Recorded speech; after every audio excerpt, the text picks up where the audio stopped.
നമ്മൾ കാണാൻ പോകുന്നത് കരിമൂർക്കനെയാണ്. പേടിക്കണ്ട. ഇത് കരിമൂർക്കൻ. സാധാരണയായി കറുത്ത നിറത്തിൽ കാണപ്പെടുന്നതുകൊണ്ടാണ് ഇതിനെ കരിമൂർക്കൻ എന്ന് പറയുന്നത്. ബോധമില്ലാതെ മണ്ണ് തിന്നുന്ന പ്രകൃതക്കാരനാണ് ഈ ഇനം. തഴച്ചു വളർന്ന പുൽച്ചെടികൾക്കിടയിലും കുറ്റിക്കാട്ടിലും കിടക്കുന്ന ഇത്തരം പാമ്പുകൾ തൊട്ടടുത്തുള്ള വൃക്ഷങ്ങളിലേക്ക് പടർന്നു കയറാൻ ശ്രമിക്കും. വേരുകൾക്കിടയിൽ തല കീഴായി കിടന്നുറങ്ങുന്നതാണ് ഇതിന്റെ മറ്റൊരു പ്രത്യേകത.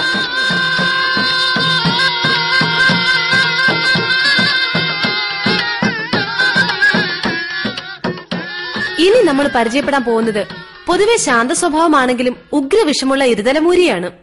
പകലന്തിയോളം ഒരുമിച്ച് ജോലി ചെയ്യുന്നവരോ ഇണപിരിയാത്ത സുഹൃത്തുക്കളോ ആയിരിക്കും ഇരുതലമൂരി എന്ന ഈ ഇനത്തിൽപ്പെടുന്ന പാമ്പുകൾ അധികവും. രാത്രികാലമായാൽ ഇവയ്ക്ക് ഒരിടത്ത് നിന്ന് മറ്റൊരിടത്തേക്ക് നീങ്ങിപ്പോകാൻ ഒരു തലയെ മറ്റേ തല സമ്മതിക്കാത്തതുകൊണ്ട് തന്നെ ഇരുതലമൂരികൾ സാധാരണയായി കിടന്നിടത്ത് തന്നെ കിടക്കുന്നതായാണ് കണ്ടുവരുന്നത്. വിഷം വാങ്ങാനുള്ള പണം ഷെയർ ചെയ്യുന്നതുകൊണ്ട് സാമ്പത്തിക മാന്ദ്യം ഇരുതലമൂരികൾക്ക് സംഭവിക്കാറില്ല. പാമ്പുകളിൽ തന്നെ കാണുന്നവർക്ക് കൗതുകമുണർത്തുന്ന പെരുമ്പാമ്പാണ് മധ്യ കേരളത്തിലെ മറ്റൊരു പാമ്പ്. മറ്റു പാമ്പുകളിൽ നിന്നും വ്യത്യസ്തമായി പെരുമയറോടുകൂടി ഇര വിഴുങ്ങി കിടക്കുകയാണ് പതിവ്.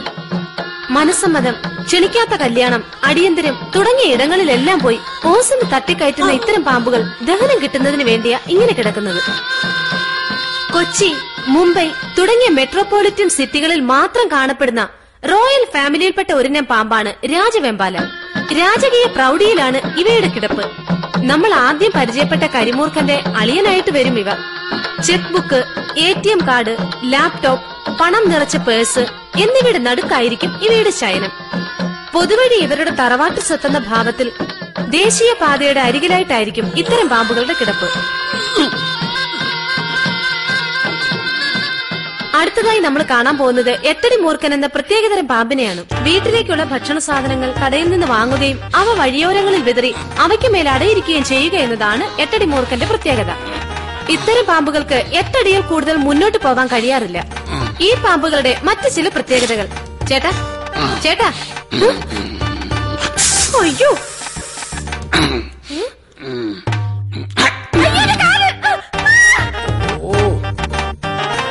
ഇതിന്റെ ഏറ്റവും വലിയ പ്രത്യേകത എന്ന് പറഞ്ഞാൽ ഇവയ്ക്ക് ആവശ്യമായ ടച്ചിങ് സ്കിൽ കിട്ടിയില്ലെങ്കിൽ ചിക്കന്റെ കാലാണെന്ന് കരുതി ഏത് കാലും കടിച്ചു പറിക്കും.